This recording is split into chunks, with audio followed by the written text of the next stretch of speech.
На База ТВ время новостей. Здравствуйте. Сегодня в выпуске. КТ в Гудауте может быть восстановлен в ближайшее время. Министр здравоохранения Эдуард Бутба связался с компанией-поставщиком по поручению президента Аслана Бжания. Ходить. Одна задача на троих. Фонд Ашана объявляет сбор на реабилитацию Анастасии Баде, Марии Кисян и Валерии Джинджолия с диагнозом ДЦП.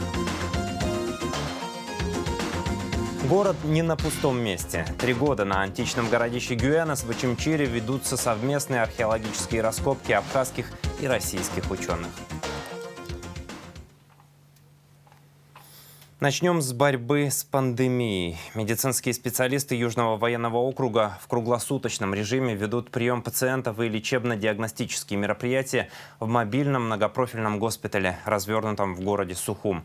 В госпитале на лечении находится 42 пациента с подтвержденным диагнозом новой коронавирусной инфекции. Больных привозят на машинах скорой помощи со всех районов республики. Решение о госпитализации и дальнейшем лечении принимается по согласованию с участковыми врачами. Также медики ЮВО проводят ПЦР-диагностику анализов из городских лабораторий. В течение 3 дней было обработано более 100 анализов. Все результаты исследований отправляются обратно в лаборатории республики, что позволяет значительно ускорить тестирование. Анализ делается в течение 40 минут. Об эпидемиологической ситуации. Согласно последнему сообщению оперативного штаба, за 21 августа тестирование на коронавирусную инфекцию проведено у 426 человек. Диагноз COVID-19 подтвержден у 120 из них. Общее число выявленных заболевших коронавирусом в Абхазии составляет 24 310 человек. Зарегистрировано 360 летальных случаев. Выздоровели 19 608 человек. Компания Foresight Medical готова в кратчайшие сроки восстановить работу компьютерного томографа в Гудаутском госпитале и принять его на годовое обслуживание с гарантийным обязательством, отметил министр здравоохранения Абхазии Эдуард Бутба в своем интервью от 20 августа. Бутба рассказал, что связался с компанией по поручению президента Аслана Бжания. Работы будут осуществлены в течение 10 дней после поступления стопроцентной оплаты.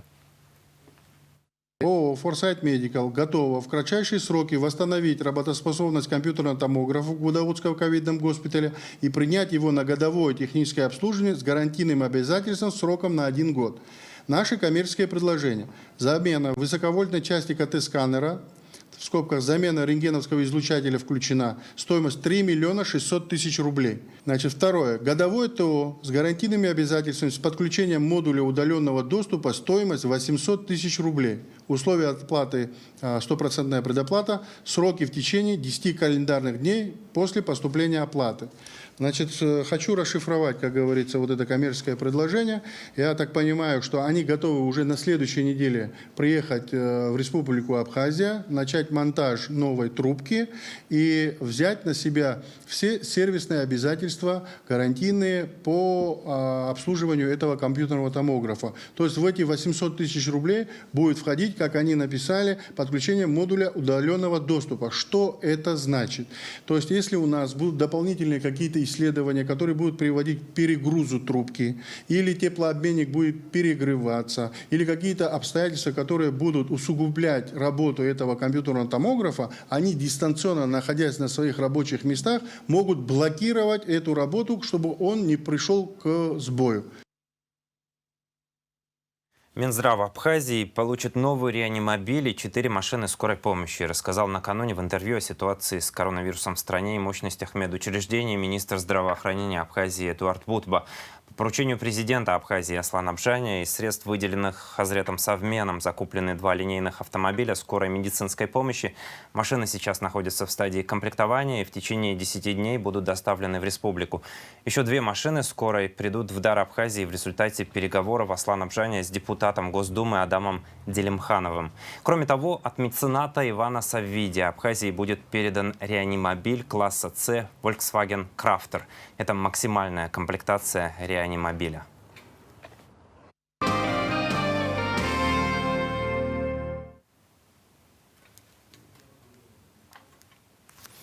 Официальная хроника. В рамках визита в Нижегородскую область делегация Абхазии, возглавляемая руководителем администрации президента Алхасом Квициния, 21 августа посетила музей русского патриаршества, Свято-Николаевский женский монастырь и Свято-Троицкий Серафимо-Дивеевский, сообщает пресс-служба президента Абхазии.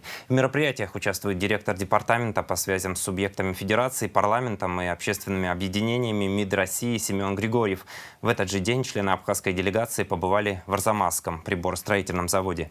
22 августа состоялась встреча делегации Республики Абхазия с заместителем губернатора Нижегородской области Андреем Санасян, сообщает пресс-служба президента. Руководитель администрации главы государства Алхас Квициния передал поздравительную ноту в честь 800-летия Нижнего Новгорода от Аслана Бжания. В ходе встречи обсуждались вопросы сотрудничества Нижегородской области и Республики Абхазия. В ходе трехдневного визита делегация Абхазии посетила праздничные мероприятия в честь 800-летия Нижнего Новгорода, а также познакомилась с основными историческими достопримечательностями города. Как известно, Нижний Новгород – город-побратим Сухума. Глава администрации Сухума Беслан Эшбу поздравил главу Нижнего Новгорода Юрия Шалабаева и нижегородцев с 800-летием города, сообщает сайт администрации столицы. Ходить – одна задача на троих. Фонд Ашана объявляет сбор на реабилитацию Анастасии Бадия, Марии Кисян и Валерии Джинджоли с диагнозом ДЦП. Для того, чтобы девочки усовершенствовали навыки прямостояния и ходьбы, необходимо 236 тысяч рублей. Именно столько стоят услуги реабилитолога-тераписта Армине Чапурян из Еревана, которая приезжает в Сухум специально для работы с детьми и с диагнозом ДЦП. Подробности в репортаже Марианны Котовой. Hello.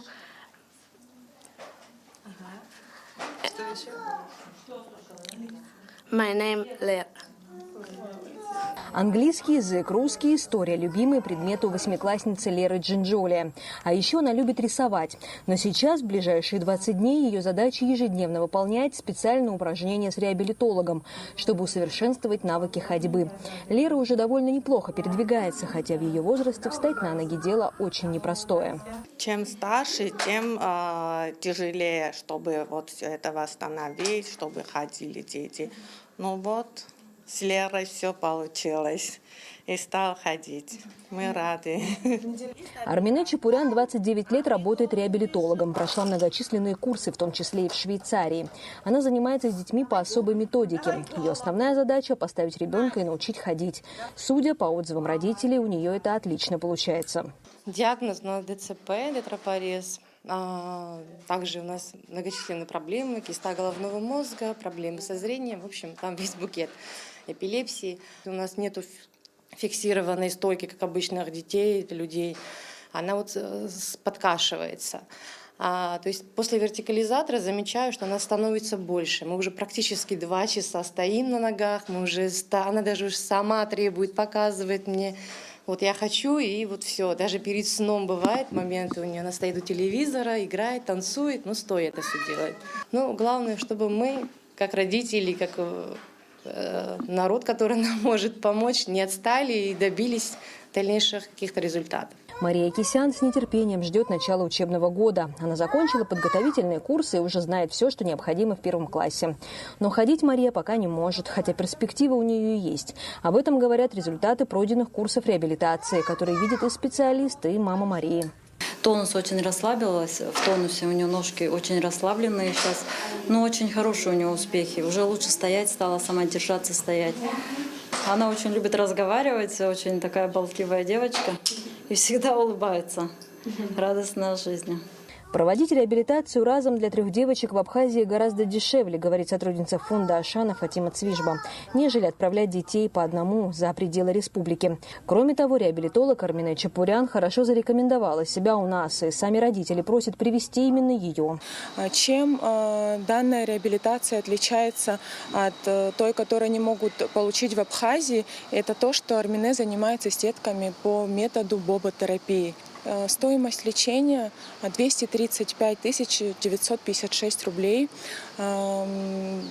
Конечно, если смотреть в сравнении, это намного дешевле, чем если бы мы отправляли деток с выездом на реабилитацию. Когда мы отправляем на лечение, допустим, одного ребеночка, 200 – это минимум на реабилитацию. Есть, где мы 350, допустим, собираем, а тут разом она берет просто в разы меньше. И почему именно обращаемся мы к ней? Она приезжает к нам не в первый раз, и родители видят определенный успех и прогресс в лечении, и они сами просят пройти реабилитацию именно у нее. 20-дневный реабилитационный курс для всех троих стоит почти 236 тысяч рублей. Именно эту сумму фонду Ашана необходимо собрать за 2 недели, чтобы оплатить необходимые девочкам занятия. Марьяна Котова, Сосрыкова Гухава, Абаза ТВ. Любая ваша помощь Анастасии Бадия, Марии Кисян и Валерии Джинджоли будет принята с большой благодарностью. Помимо сообщения со словом «добро» для абонентов Амобайл и Аквафон действует услуга «Перенос баланса благотворительность». Можно перевести пожертвование на баланс фонда, набрав звездочка 147, звездочка, сумма перевода решетка. Сумма перевода от 30 до 500 рублей в день. Благотворительные взносы можно перечислить в любом отделении Сбербанка, Абхазии и Гарантбанка. О других способах помощи можете узнать по телефону 773 50 50 и 921 0303 или на сайте www.ashanakbf.com.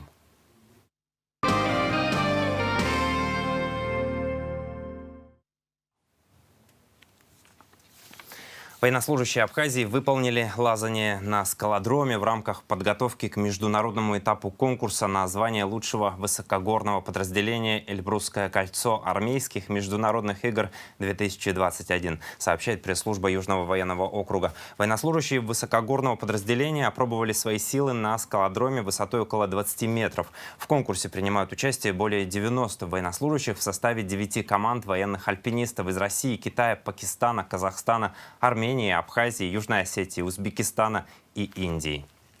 Сообщение правоохранителей. В Игалском районе в селе Лада-Баргяб задержали 35-летнего местного жителя Георгия Гвацба. Он подозревается в незаконном хранении взрывных устройств, боеприпасов и наркотиков. По информации СГБ, в доме и на приусадебном участке задержанного были обнаружены 2 гранаты F1 с 2 запалами, 45 патронов калибра 5,45, 2 магазина к автомату Калашникова и около 287 граммов марихуаны.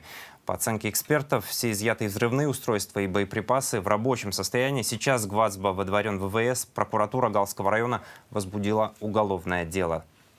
Сотрудники ГИМС МЧС Абхазии совершили инспекционную поездку на озеро Рица. Проверялась поступившая информация о возникшем стихийном пляже на берегу озера со стороны дачи Сталина. Однако во время данной поездки вышеупомянутый факт не подтвердился, сообщает пресс-служба МЧС.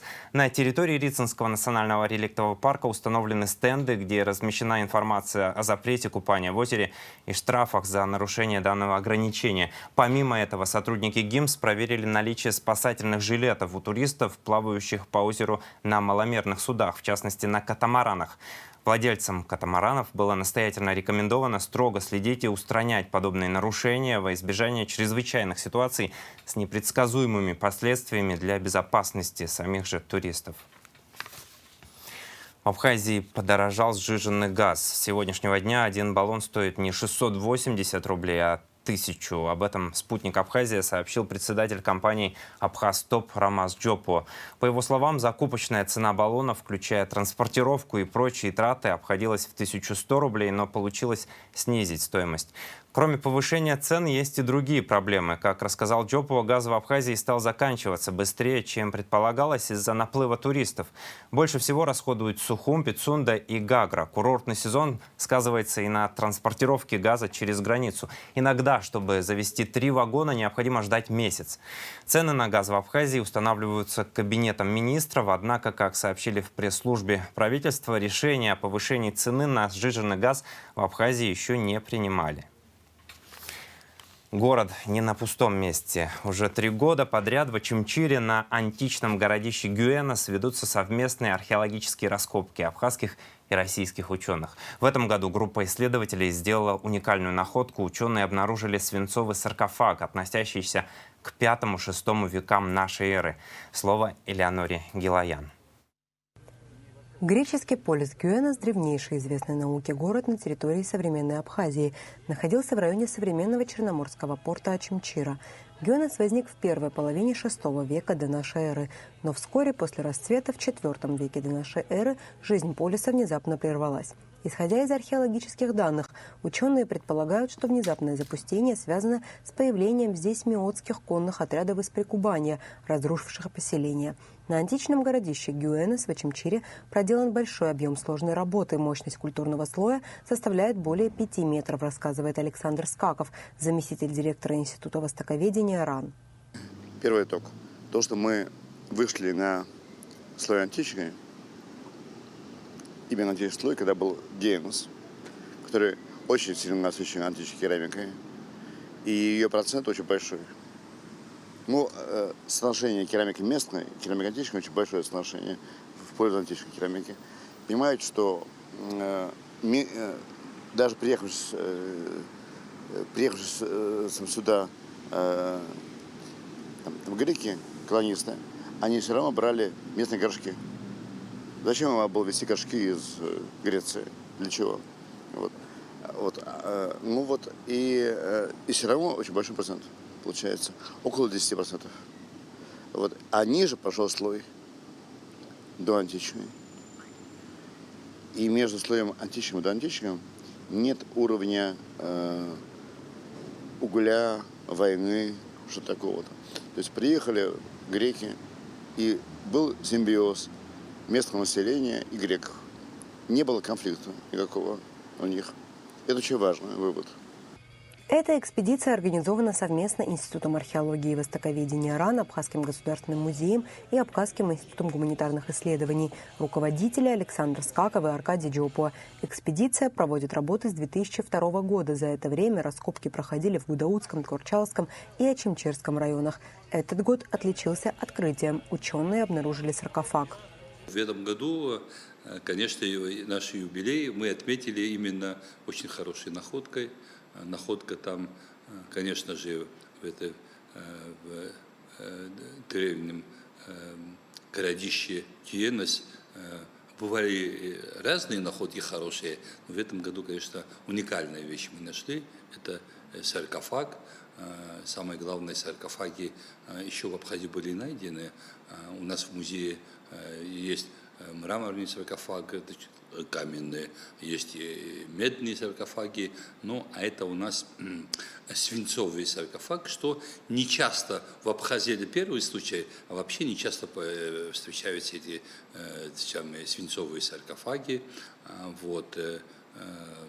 Мы нашли буквально к концу нашей экспедиции, как назло, и нам пришлось очень активно, даже и днем и ночью, так сказать, работая.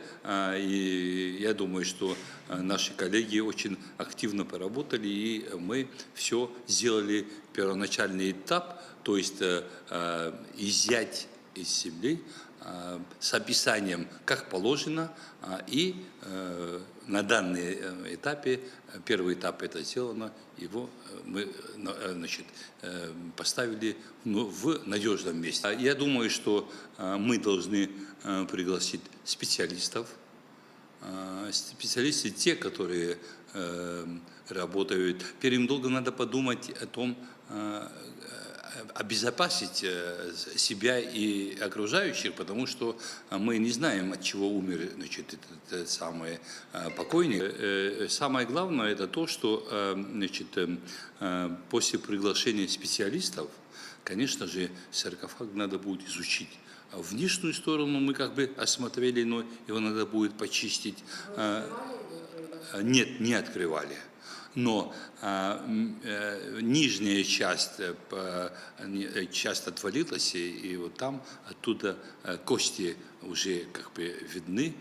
Конечно, там похоронен человек, ясное дело, кости человека, покойника. И думаю, что специалисты могут датировать и по костям,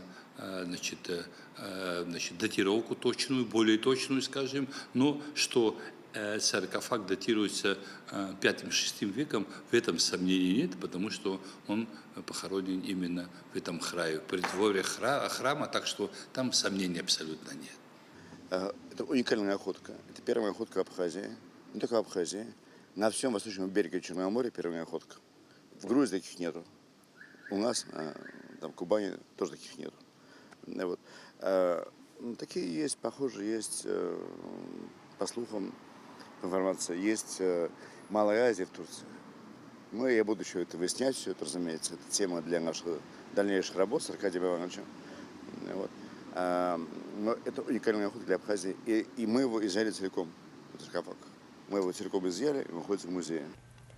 Ранее считалось, что Гюэнос был построен греками на пустом месте, однако выяснилось, что они пришли на место, где до них жили люди. В этом и заключается уникальность научного открытия, подчеркивает Александр Скаков. Из значимых находок в городище Гюэнос – плинфы с надписями на арамейском языке. Во время строительства храма в конце V – начале VI века нашей эры некий мастер сделал надписи на кирпичах на арамейском. На самом верху слоя был найден кирпич, плинфа. Плинфа – это кирпич эпохи Византии. Он плоский, вот, и он отличается от другого кирпича. Вот. И на нем, на его лицевой стороне, не на торце, была найдена надпись. Надпись была найдена арамейская. Арамейское письмо – это письмо, на котором общался Христос. Он общался не на идише, не на иврите, он общался по-арамейски. Вот. И кто-то в Абхазии в это время, в V веке, учил арамейский язык. Это был абецедарий, алфавит. То есть кто-то учил вот, А, Б, В, да, и так далее, да, буквы. Вот. Это очень важно. Это говорит об уровне культуры местного населения. По словам руководителей экспедиции, главная цель их работы – исследование культуры и истории нашей земли. Совместные экспедиции, они всегда полезны, потому что они тоже с интересом приезжают сюда. Те, которые, хотят, у них какая-то своя тема, по своей теме они работают, и, конечно же, имея материалы, у них потом публикации пойдут, они будут писать разные статьи, книги, монографии и тому подобное. А мы изучаем свою историю с привлечением хороших специалистов извне. Самое главное то, что они не имеют права по закону работать одни. Обязательно наши специалисты должны с ними работать. Отсюда ничего не вывозится из Абхазии. Все те находки, которые найдены в разных регионах, разными экспедициями Абхазии, специалистами, все остается на месте же. За исключением каких-то некоторым специалистам показываем мы какие-то вещи, которые там более точные исследуют, то ли более точные дают заключения и в датировке или в плане каких-то других вещей, и это все возвращается на место, и все сдается в Абхазский государственный музей. Абхазия получает больше своей истории, чем он имел до этого. Потому что, кто знал, что был здесь? Кто знал, какая была ситуация с приездом колонистов греческих? Кто знал, что до них было поселение, местное поселение? Кто знал про это? А это очень важно все это. Это очень важно, потому что дает информацию про отношения местного населения с колонистами греческими. Вот. Должен правильно Акарамар Сабаджантух, да? Вот очень важно. Мы нашли новую культуру, по большому счету, которой не было там. Не было там выделено ее никогда. Вот. Эта культура была найдена нами. Это сотни топоров, это сотни копий, это сотни мечей, это сотни фибул. Это просто огромное количество вещей, уникальных вещей. Что касается городища Гюэнос, то, по словам наших собеседников, раскопки здесь продолжатся. Впрочем, планы у археологов еще не на 1 год. Элеонора Гилаян, Сасрыку Агуха, Абаза ТВ. Национальный банк Абхазии объявил о выпуске в обращение памятной монеты Зураб-Ачба, посвященной 70-летию со дня рождения видного общественного и политического деятеля. Серебряная монета номиналом 10 абсаров выпущена тиражом 100 штук. На реверсе монеты изображен портрет в полупрофиль Зураба Ачба. С правой стороны микрофоны, с левой годы жизни и тамга, родовой фамильный знак семьи Чачба. Автор монеты – художник Батал Джапо.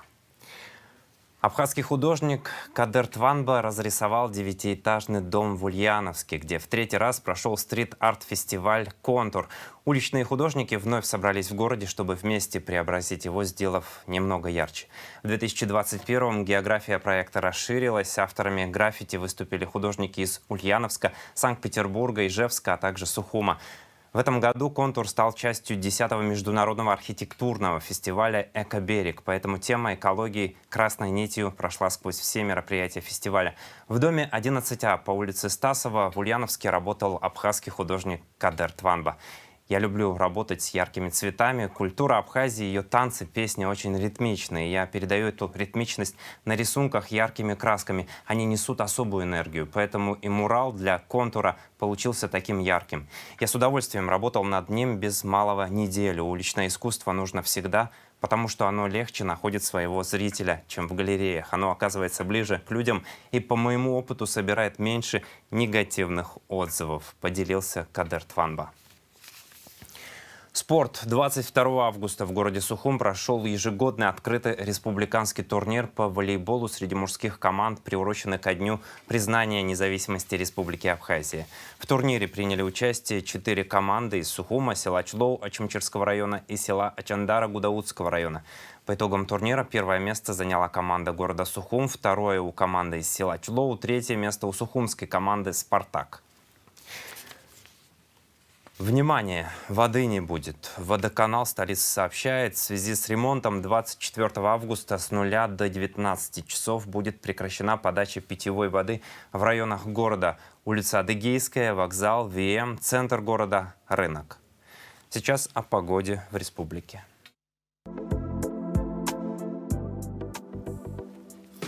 Во вторник, 24 августа, в Абхазии небольшая облачность, без осадков, местами возможен туман. Температура ночью 25, днем до 32 градусов. Температура морской воды 27 градусов.